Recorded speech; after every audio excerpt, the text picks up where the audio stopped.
Thanks to all my patrons for supporting my content, you guys are amazing. Click the link below if you wish to check out my Patreon page and become a supporting member. In The Lord of the Rings, the race of man plays a significant role in the unfolding of the events of Middle-earth, as it is they who are destined to inherit the world. The elves were the firstborn of Iluvatar, and men were the secondborn.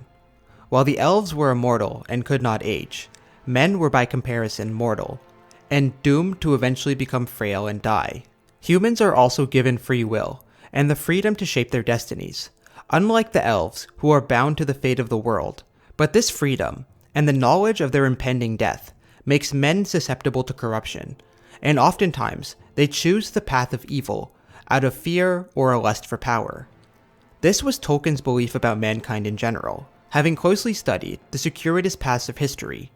We too are susceptible to corruption, particularly in our greed and desire for power.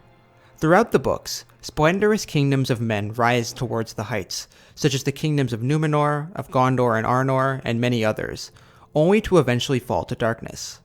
During all three ages of the world, many men willingly fight alongside Morgoth and Sauron, and believe them to be god-kings. As we discussed in our last video, the world of Middle-earth was originally designed in the vision of Iluvatar, the god of this universe, but Melkor twisted and distorted the music of creation, leading to discord in the unfolding of the world. The Valar, the most powerful beings in Middle-earth, have been attempting to restore Iluvatar's original vision. Men too are caught amidst this godly struggle, and they may choose to uphold the vision, or unwittingly join Melkor and Sauron in their quest for domination and dominion over the world. As Gimli wisely notes, "It is ever so with the things that men begin. There is a frost in spring or a blight in summer, and they fail of their promise." But Tolkien believed that man could turn towards a nobler path, choose good over evil, and redeem ourselves should we falter. Even the worst among us can make amends for the sins of their pasts, and such might be necessary for moving past our mistakes, and not letting them cripple us permanently. Man has a complex nature, and is not merely composed of good and evil, but both good and evil. We have the potential to reach the spiritual heights and attain a harmonious existence. But being merely humans means that we are always at risk of falling from the heights to which we have risen. The more heavenly we become, the greater our potential for hellishness. The redemption of man is a key archetypal theme in The Lord of the Rings, and one which is important for understanding the deeper underlying structure of the story, and its relevance for important psychological problems which we each confront. This is largely represented by the return of the king, Aragorn, to his rightful throne after repairing the mistakes of his ancestors and setting his kingdom upon a more honorable path. In this video, we will examine the redemption of man as a major archetypal theme in The Lord of the Rings. At the beginning of The Lord of the Rings, during the Third Age of Middle-earth, the race of man is in a fallen state, and the great kingdoms of men are in decline, no longer able to rise to the feats of the great men of the past. Thousands of years prior, after the defeat of Morgoth, the Second Age of Middle-earth began. Elrond and his brother Elros were descended from both elves and men, being called half-elven, and while Elrond chose to live among the elves in Middle-earth, Elros chose to be a mortal man, and lead his people across the sea to the island of Numenor. This island was a gift from the Valar to the Edain, for their help in the battle to defeat Morgoth, and Elros was the first lord of the people known as the Numenorians. Aragorn and the Dunedain are descended from these men, and Aragorn himself is descended from Elros. The fact that Elros is descended from men, elves, and even a Maiar sets the Numenorians apart from other men, as they live much longer and are allied with the Valar, rightfully believing these great spirits to be the true gods of the world. The island kingdom of Numenor rises to be among the greatest ever devised by men, and the Numenorians build settlements along the shores of Middle-earth, and establish contact with the lesser men who lived there. Some of these lesser men revere the seafarers as gods, while others view them as invaders. As time passes, many of the Numenorians begin to rule over their mainland brethren and subjugate them.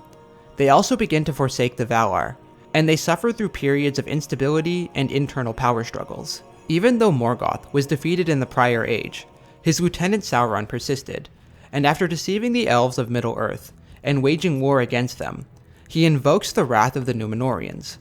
Sensing an opportunity, Sauron surrenders to them and is taken captive back to the island. Sauron then works to corrupt his captors. He becomes chief advisor to the king, and promises that by worshipping Morgoth, they can become even more powerful.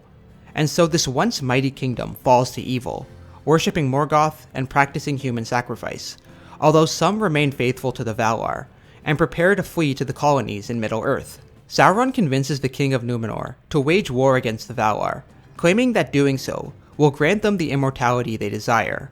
But as the ships attempt to reach the Undying Lands, Iluvatar destroys their ships, and destroys Numenor, which sinks beneath the sea.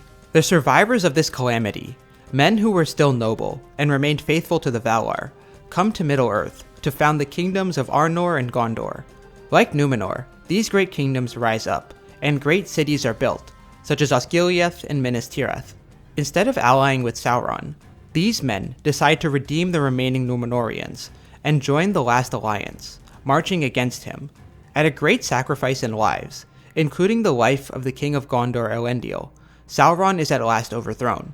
Isildur, the new king, cuts the One Ring from his hand, and is urged to destroy it. But seduced by its corrupting influence, Isildur chooses not to destroy the ring, but to keep it as an heirloom for his family, thus allowing evil to persist in the world. As Elrond explained in the council, "Fruitless did I call the victory of the last alliance? Not wholly so, yet it did not achieve its end. Sauron was diminished, but not destroyed. His ring was lost, but not unmade. Never again shall there be any such leagues of elves and men, for men multiply, and the firstborn decrease, and the two kindreds are estranged. And ever since that day the race of Numenor has decayed, and the span of their years has lessened." Isildur loses the ring in the river Anduin, and is slain by orcs. Slowly, the two great kingdoms begin to decay, as petty squabbles over power lead to internal chaos, civil wars, and an inability to protect the people from external threats. In the north, Arnor is utterly destroyed by the Witch King, himself a great king who was corrupted by one of Sauron's rings of power. While the northern kingdom of the Numenorians is destroyed, they themselves persist as the Rangers of the North. The southern kingdom of Gondor still stands, but it is a shadow of its former glory. The world of men has been greatly diminished by the time the ring is found again. The forces of evil begin to stir, and plan to launch an assault against the free people of Middle-earth. As Gondor is in disarray, the return of Aragorn, the rightful king to the throne, signifies the restoration of order and stability to a kingdom in chaos. Unlike his noble ancestors, who lived in lofty towers, surrounded by the comforts of royalty, Aragorn was raised as a ranger, forced to live in and adapt to the wilderness. Thus, he is never seduced by the trappings of power, and learns how to endure great hardship. Aragorn is hardened by the trials he faces in the wild, and accepts the mantle of the chieftain of the Dunedain. He learns much from his journeys in the wilderness, and uses his strength and resolve to attempt to repair some of the damage caused by his ancestors' mistakes. He fights against Sauron in the east, although at this time, Sauron does not know that the line of Isildur has survived. During the events of the book, after Frodo sets out from the Shire, Aragorn seeks to help Frodo in his quest to arrive at Rivendell, and the hobbits note that the man, whom they know as Strider, appears weathered and grim, and yet is kindly and warm, and an air of nobility surrounds him. Aragorn and the hobbits are pursued by the 9 Nazgul. These ringwraiths were once great lords of men, but during the Second Age, they were offered great rings of power by Sauron. Slowly, they became wraith-like, and enslaved by Sauron, serving as his spies and hunters. The ringwraiths show the depths to which men can fall when corrupted by the promise of power. One of the Nazgul, the Witch King himself, stabs Frodo, and he is rushed to Rivendell. There, at the council, Elrond recounts how the realm of Gondor has been greatly weakened since the days of old. It is at last revealed to the hobbits that Aragorn is the rightful king of Gondor. Frodo tries to give the ring to Aragorn, believing that Isildur's heir should rightly claim the ring, but Aragorn wishes to repair the mistakes of his ancestors, for which reason he refuses the temptation of the ring, which would ensnare him should it get the chance. It is in this way that Aragorn attempts to redeem the fallen kingdoms of men, and choose the path of good over the path of evil. Boromir, who himself is a Gondorian, rises to speak. "Believe not that in the land of Gondor the blood of Numenor is spent. nor all its pride and dignity forgotten. By our valour the wild folk of the east are still restrained, and the terror of Morgul kept at bay, and thus alone are peace and freedom maintained in the lands behind us, bulwark of the west. Boromir is a pivotal character in the series, as he himself is a noble man who wishes only for the strength to defend his people. He has not yet lost hope in Gondor, and believes that it still possesses strength. But this desire for power, as well as the influence of the ring, begin to turn him from his senses. After the Fellowship passes beneath the Misty Mountains and leaves from Lothlorien, Boromir attempts to convince Frodo to give him the ring so that he can use it to defeat Sauron. It's a gift, I say. A gift to the foes of Mordor. It's mad not to use it, to use the power of the enemy against him. The fearless, the ruthless, these alone will achieve victory. What could not a warrior do in this hour, a great leader? What could not Aragorn do? Or if he refuses, why not Boromir? The ring would give me power of command. How I would drive the hosts of Mordor, and all men would flock to my banner. Frodo can sense the madness from Boromir, and as he tries to flee, Boromir attempts to take the ring by force. This causes Frodo to flee, and Boromir eventually comes to his senses, and realizes that the ring has been poisoning his mind. In this moment, the Fellowship is attacked by orcs, and Boromir, feeling ashamed of himself, attempts to defend Merry and Pippin, slaying 30 orcs before falling. When Aragorn finds him, Merry and Pippin have been taken hostage, and Boromir, now dying, believes that he has failed the Fellowship, and that his city will fall. But Aragorn tells him, You have conquered. Few have gained such a victory. Be at peace. Minas Tirith shall not fall. Boromir dies, believing that he has done his best to redeem himself, and now Aragorn must return to Minas Tirith. Aragorn continues with his quest, first riding to Rohan to assist its people in defeating Saruman.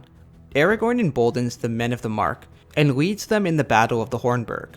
He encourages the Rohirrim to bravely face the enemy, even as King Theoden mourns for the loss of his son Theodred. When Saruman is defeated, Aragorn deems that the time is right to reveal himself to Sauron using the Seeing Stone known as the Palantir. Seeing now what lays ahead, Aragorn realizes that he must journey to Minas Tirith by another road, taking the paths of the dead. Long ago, the men of the mountains swore allegiance to Gondor, but when time came to fight against Sauron, they chose not to take up arms. For this, Isildur cursed them, never to rest until they had fulfilled their oaths. Aragorn, being the rightful king, has the power to summon these dead men and set them free at last, thus offering them a chance for absolution. Aragorn leads Legolas, Gimli, the sons of Elrond, and his Dunedain companions through the paths of the dead, and though dread fills each of them, it is only through Aragorn's will that they are guided through the mountains. Then Aragorn led the way, and such was the strength of his will in that hour that all the Dunedain and their horses followed him. And indeed the love that the horses of the Rangers bore for their riders was so great that they were willing to face even the terror of the Dur, if their masters' hearts were steady as they walked beside them. The dead men of Dunharrow decide to follow Aragorn and fulfill the promise they had made long ago, so that they may finally find peace in the afterlife. They fight for Gondor, defeating the Corsairs of Umbar, and allowing Aragorn to sail to Minas Tirith by boat. These ghostly men are also redeemed by the coming of Aragorn, and made to uphold the vows they had taken. After summoning his terrible power to fight against the enemy, Aragorn uses his knowledge to heal many of those who were wounded in battle. The archetypal king is both a valiant warrior and a healer of his people. He is both terrible and gentle, using his terrible side to defend his realm, and using his gentle side to assure his people and bring them relief from suffering. Without its rightful king, the city had fallen from its former glory. Denethor, the steward of Gondor, acts as though he were the king, and fears being usurped by Aragorn.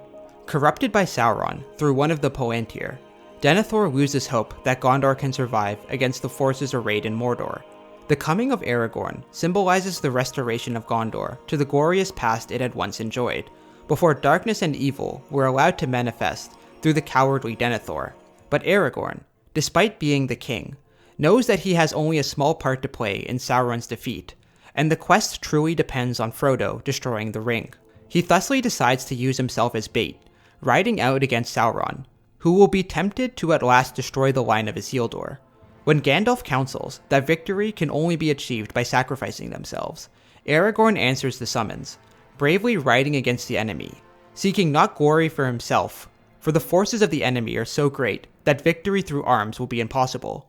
Instead, he seeks only to give the ring-bearer his chance, so that the world may at last be rid of this great evil. Before the gates of Mordor, the mouth of Sauron rides out to negotiate with the armies of Rohan and Gondor. This twisted, evil man was once a Numenorian, and now had become a sorcerer, showing that those who rise highest may fall the farthest. This servant of Sauron wishes to be Lord of Isengard, and to rule over the men of the West, but they do not choose slavery, and instead choose to fight then and there. Frodo completes his task before the armies are overwhelmed, and Aragorn officially takes up his crown, being crowned King Elessar. Now come the days of the king, and may they be blessed while the thrones of the Valar endure. Gandalf reminds Aragorn of his duty to preserve the realm and repair the damage of the world. This is your realm, and the heart of the greater realm that shall be. The third age of the world is ended, and the new age is begun, and it is your task to order its beginning and to preserve what may be preserved. For though much has been saved, much must now pass away, and the power of the three rings also is ended, and all the lands that you see, and those that lie round about them, shall be dwellings of men. For the time comes of the dominion of men, and the elder kindred shall fade or depart. Though Aragorn knows his time will end, he gives hope to the people of Gondor, and the destroyed northern realm, that they may be restored, and peace and stability at last achieved. The return of the king represents the redemption of mankind. Humans can strive for a nobler path, but it is inevitable that we will falter along the way. Nevertheless, even if we fall, we must attempt to find the way to redemption. If we fail to live up to our ideals, or slip up and let evil guide our actions, every person must know that they are worthy and capable of redemption. The story of mankind has been a tragic affair, as Tolkien knew only too well, and yet despite the many times we revealed our shortcomings, we have still managed to find the way to virtue, and allow a more harmonious world to emerge. Humans of the past attempted to strive for higher, heavenly virtues, rather than let darkness corrupt and destroy the world they had built. And our story has thus far been a perpetual cycle of rising and falling, and the higher we rise, the greater our potential fall. But even those who feel unredeemable, who feel as though they have fallen irrecoverably far, must believe that they can be redeemed.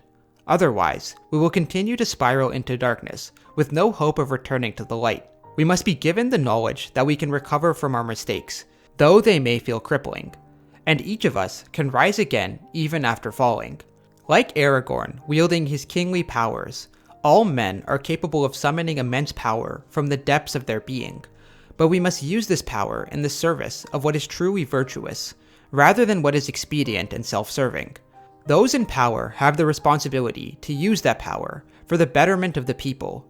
We tend to think of kings as tyrants, and while this may be often true, Aragorn represents the ideal noble king, who uses his power solely to better the lives of his subjects, defend them against evil, and allow them to live in peace and harmony. Aragorn uses his high lineage and kingly status to heal the world and vanquish evil. Those who are more privileged in life are burdened with more responsibility, to use their privilege to make the world a better place. Many great kingdoms and countries have arisen in our world as well, and oftentimes they eventually become corrupted by evil, but we should never abandon hope entirely. Even those who fall to demonic depths can again be lifted and redeemed. To be human means to be in a perpetual struggle to overcome our own evil, and we should never abandon this quest of a nobler path, distant and shrouded may it seem. Each of us will be led astray inevitably, but each of us can and must return to a nobler path and correct our errors. This is why it takes a strong character, not only to forgive oneself, but to forgive others and realize that other people are also fallible and worthy of forgiveness should they redeem themselves. This is an important psychological principle, and one which the Lord of the Rings wisely instills. Humans are corruptible, yes, but we have the ability to walk with heaven, so to speak, And though the correct way may not always be clear, we can learn from our mistakes, and learn to make choices that lead to the best outcome, where peace and justice reign, and happiness and prosperity abound. In the next and final Lord of the Rings video, we will discuss Frodo and the psychological meaning of his quest.